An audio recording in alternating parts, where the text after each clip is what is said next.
Morning పచ్చళ్ళన్నీ తాలింపు పెట్టడం చూసారు కదా, ఇప్పుడు వాటి టేస్ట్ చూసేద్దామా.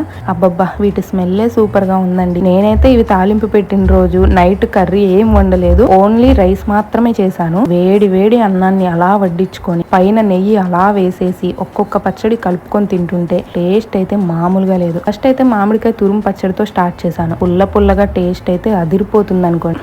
నేను ఇలా తింటుంటే వీడియో తీస్తున్న మా వారికి నోరు ఊరిపోతుందంట. త్వరగా అన్ని టేస్ట్ చేయవే బాబు అని అంటున్నారు, అందుకే తెగ నవ్వు వస్తుంది నాకు. నెక్స్ట్ పండుమిర్చి పచ్చడి అసలు టేస్టే వర్ణించక్కర్లేదు. పెండ్లం పచ్చళ్ళు అక్కడక్కడ చిన్న చిన్న ముక్కలు తగులుతూ ఉంటే నాకు భలే ఇష్టం అబ్బా. ఇంకా ఫైనల్ గా టమాటా పచ్చడి సూపర్ గా ఉంది. అసలు టేస్ట్ అలా ఉంది ఇలా ఉంది అని ప్రతి ఒక్కదాన్ని వర్ణించే బదులు అన్ని పచ్చళ్ళు కూడా సూపర్ గా ఉన్నాయి. అవును, ఇంతకీ మీ ఇంట్లో ఈ సంవత్సరం నిల్వ పచ్చళ్ళు పెట్టేశారా?